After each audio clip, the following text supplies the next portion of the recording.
तो एक आदमी खड़ा होकर के कहने लगा, पंडित जी आप बात तो ठीक कह रहे हो, मेरी शादी 25 साल हो गए, मगर मेरी पत्नी ऐसी है जब तक मैं घर नहीं जाऊं कभी भोजन नहीं करती है। मैंने कहा क्या बात कर रहे हो, 25 साल हो गए, कभी कभी तो भोजन किया होगा। उसने कहा नहीं पंडित जी 25 साल हो गए मेरी शादी को, जब तक मैं घर नहीं जाऊं तब तक मेरी पत्नी रोटी नहीं खाती है।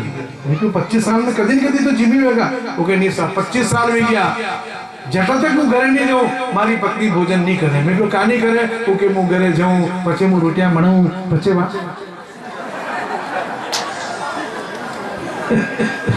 बचत बात ठीक है, समझ गए ना आप लोग, ज्यादा बोलने की जरूरत नहीं है। तो मेरा कहने का तात्पर्य यही है कि माँ ने जो है पतिव्रत धर्म की शिक्षा दी, बैठी कार्यो दासी रतो रंबा भोजने जननी समा विपत्तो मंत्रिणाम सच भार्या पतिव्रता। पतिव्रताओं में 4 गुण होना चाहिए, कार्य के समय दासी, भोजन के समय माँ, मुसीबत के समय मित्र और रति के समय रंबा जैसा सुंदर होना चाहिए। सच भार्या पतिव्रता, पति की आज्ञा का पालन करना, पति कहे जो करना, तो सब शिक्षा दे दी। और दोनों माँ बाप तो चले गए। अब कर्दम ऋषि ने विवाह तो कर लिया, मगर मालूम है आपको वो तो महात्मा जी, महात्मा तो जिस काम में लग जाए उसी में लग जाए। भजन में बैठ गए तो भोजन कहीं छूट गया, घर कहीं छूट गया, मालूम ही नहीं रहती उन्हें, इतनी भक्ति में मस्त हो जाते महात्मा लोग, संत लोग। तो यहाँ जो है महात्मा ने शादी तो कर ली मगर भक्ति में लग गए, समाधि लगा दी। 12 साल हो गए साहब, नजर उठा करके पत्नी को नहीं देखा। पत्नी भी ऐसी सेवा करने वाली, 12 साल तक अपने पति से कभी ये नहीं कहा कि अगर दूरी रहना तो वैसे विवाह क्यों किया आपने। सेवा करती रही, पुष्प लाना, जल लाना, भगवान के पूजा के सारे कार्य करना। 12 साल में उस स्त्री ने, देवहूति ने अपने शरीर को सुखा करके कांटा जैसा कर दिया। फिर कर्दम ऋषि की समाधि भंग हुई। उसने कहा देखो प्रिय, तुम्हारा कितना सुंदर शरीर था, सौंदर्य था, मगर तुमने मेरी सेवा में उस सौंदर्य को एक तरह से तिलांजलि दे दी। अब मेरा भी कर्तव्य बनता है, बोलो तुम्हें क्या चाहिए। उनकी पत्नी ने कहा कि आप मेरे पतिदेव हैं। क्या किसी पत्नी को अपने पति से कहना पड़ता है कि उसे क्या चाहिए। कर्दम ऋषि ने कहा ये गृहस्थ जीवन में रहने की इच्छा व्यक्त कर रही है। कर्दम ऋषि ने अपने योग बल के द्वारा बड़ा सुंदर विमान बनाया, विमान बन करके तैयार। वो विमान ऐसा एरोप्लेन, आसमान में उड़े, जल में चले, पृथ्वी पर चले, और ऐसी ऑटोमेटिक कंप्यूटर उसमें लगा हुआ है, अपने आप सारा सिस्टम उसका अपने आप हो जाता है, कुछ करने की जरूरत नहीं। उस विमान में जो है बगीचे हैं, स्नान करने के गर्म पानी के कुंड हैं, शीतल कुंड है, दासियां हैं, पाकशालाएं हैं, बगीचे हैं, बहुत सुंदर विमान। कर्दम ऋषि की पत्नी उस विमान में दासियों के साथ चल गई। दासियों ने उसको स्नान करवाया, सुंदर श्रृंगार करवाया। फिर कर्दम ऋषि भी उस विमान में बैठ गए अपनी पत्नी के साथ, और बहुत समय तक कर्दम ऋषि घूमते रहे। फिर कर्दम ऋषि को ज्ञान पैदा हुआ, क्या जिंदगी भर घूमना दिया है क्या, खाने पीने और घूमने के लिए जीवन थोड़ी दिया है क्या। भगवान ने अगर ये जीवन दिया है तो भैया परोपकार करने के लिए, भक्ति करने के लिए, यात्रा करने के लिए, देव दर्शन के लिए, समाज सेवा के लिए, देश की सेवा के लिए हमें जीवन मिला। मानुषो दुर्लभो देह, ये खाने पीने के लिए जीवन नहीं। खाना पीना तो पशु भी करते हैं, भक्त सज्जनों जानवर होते हैं, उनको भी भोजन मिल जाता है, उनको भी कहीं से ऐसी व्यवस्था हो जाती है। 84 लाख जीव है संसार में भटकते रहते, कोई कहाँ कोई कहाँ। मगर आपने देखा है क्या, कोई जंगल में भी है, कहीं भी पड़ा हुआ, उसको वहां भी भोजन की व्यवस्था हो जाएगी। वो परमात्मा है ना, सबके भोजन की व्यवस्था करता है। देने वाला वो भगवान है। कौन है मालूम है आपको? देने वाला वो भगवान है। भाग्यम फलति सर्वत्र न च विद्या न च पौरुषम। और मनुष्य के भाग्य में लिखा हुआ होगा तो कहीं से भी मिल जाएगा। कैसे मिलेगा, कैसे मालूम है आपको? देखो कैसे मिलता है, भाग्य में होता है वो। एक गांव में एक आदमी था, कोई काम धंधा नहीं करता, बिल्कुल खाणो कुत्तो रेड़ो, कहीं काम धंधो नहीं करे। घर वाला भी लड़े, अरे कोई काम धंधा करो, कोई काम धंधा करो। ओके, कहीं भाग्य में वेगा तो आ जाएगा, काम धंधो करवा की जरूरत नहीं। गई पूरा गांव वाला काम धंधो करे, वो बस बेटे मिल जावे, खा जावे, हो जावे, बस। सब घर वाला भी लड़वा लग गया। अति उम्र हुई कि काम धंधो नहीं की तो पैसों कमाओ तो काम आवे। कई जरूरत है पैसों कमाओ की, भाग्य में वेगा तो मिल जाएगा। मेहनत करने की जरूरत ही नहीं है। भाग्यवादी आखिर में पत्नी लड़ी साहब, आदमी दुखी में घर छोड़ दिए, चलो जंगल में चलोगे। पेड़ के नीचे बैठ के बड़ी कुदाली रखी हुई थी, उन्हें कुदाली ने उठाई और जमीन खोदवा लग गयो। खोदे तो कहीं देखे गड़ो निकलियो, जिस पे कपड़ों बंधे थो क्या घड़ा में एक घड़ो छावे मुंडा पे कपड़ों बंधे थो। कुदाली ने नीचे रख दी, कपड़ों खोलियो, घड़ा को मुंडो खोलियो तो इनमें सोना की मोहरा पड़ी थी। उनकी अरे बात देखो मारो भाग्य, अरे 7 जन्म भी अगर वो कमा तो ये होना की मोहरा मारे पास नहीं आती है। देखो भगवान हमारे होना को को मोहरा को घड़ो भेज दियो। बहुत खुश हुई कि वारे मारा भगवान। अभी वो कहे कि अबे घड़ा ने घरे ले चला, मगर वो बड़ो आलसी तो उन्हें यार आप भी घरे कहाँ ले जाना, भगवान के देनों का तो घरे भेजी, आप ही मेहनत कहाँ कराना, आप ही कहाँ घड़ा तो कहाँ भगवान के भेजने लगा तो भेज देगा, भाग्य में लगा तो आ जाए। तो घड़ो वटी छोड़ दियो, मुंडो खुले थको, गला को कपड़ो हटे थको और अपने घरे पका पका आई गए। अतरा में जंगल को मामलो थो, मुंडो कपड़ो हटे थको तो मोहरा को भरे थको गड़ो थो। तो जंगल को मामलो तो 5-15 बिच्छू जो है वो होना की मोहरा पर आम बैठ गया, ऊपर बिच्छू बैठ गया 5-15, नीचे तो होना की मोहरा, ऊपर बिच्छू। वो आदमी तो पड़ो अतरा में मेरे को पड़ोसी आया, जंगल में खोद के ही होते देखा, उन्हें देखो अरे गड़ो, उन्हें देखा हाथ गाना। अबे उन्हें जैसे हाथ डाले तो ऊपर ही पर तो बिच्छू बैठा था, उनके हाथ के डंक मार दिया। ओके अच्छा यो आपनो पड़ोसी अरे बिच्छुआ ने डसावा के बाद से मारे बाद से लायो यो कोई यो घड़ो बिच्छू को भरे तो को मुंह के घरे जान नाकूंगा भले कहीं भी भेजा झट कपड़ों बांध दी दो एकदम बिच्छू में ही है। उन्हें आदमी ने मालूम को नहीं कि मैं होना की मोहरा है, तो उसने वापस कपड़ा बांध लिया और वो घड़ा तोड़ करके उसका पड़ोसी आया। वो गरीब आदमी तो कबेलू को मकान बांस को छप्पर को तो अपना घर में माचो डान उठतो तो धन में नींद कर रही हो, जिगे पैसा नहीं होगा नींद हो जावे, केवा की जरूरत ही कोनी है, हाँ जी पर पैसा कोड़ी कहीं नहीं है तो नींद आराम क्या आएगा, तो वो भी आराम से हो गए तो आ जाए आए नहीं आवे तो कहीं फर्क नहीं पड़ रही हो। अतः में भी को पड़ोसी ऊपर की छत पे कहा कि मेरी तो हंक लाग रही, उन्हीं कोई केवलू है, उन्हीं के उन्हीं गड़ा को मुंडो खोलो, उन्हीं जो पड़ोसी जो है ना उन्हीं गड़ा को मुंडो खोल दो, कपड़ो हटा पचे वो कवेलू हटावा लग गयो, बांस हटावा लग गयो, तो बिच्छू जो है उन्हीं छत पर ये में कूदन भाग गया, मुंडो खुल्लो तक तो वरने मालूम बोले कि बिच्छू भाग गया, वो तो हमने बिच्छू ही पड़ा था।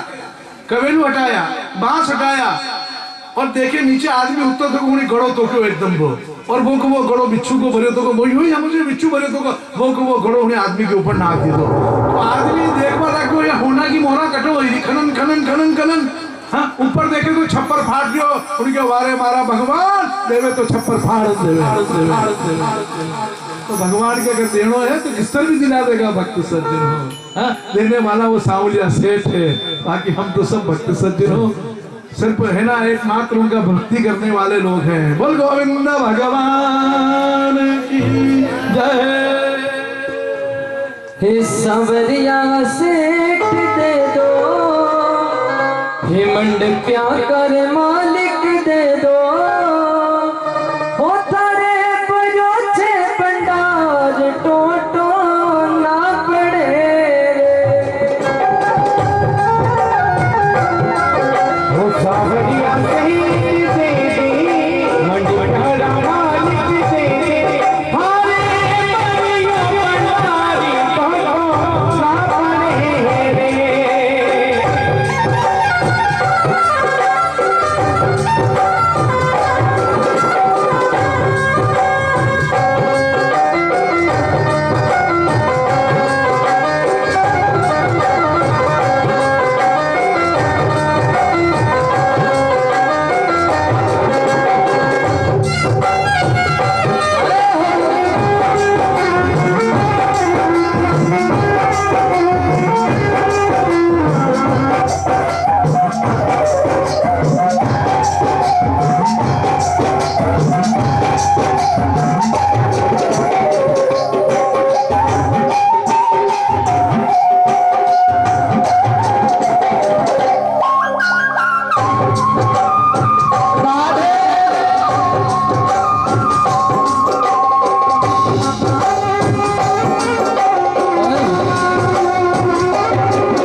सावरिया सईद दे दे प्यार का वो मालिक दे दो राधा रसिया दे दे नंदजी का वो लाला दे दे हारे बलिया बना दे कांटो ना पड़े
ऐसे इस प्रकार से जो है भगवान की माया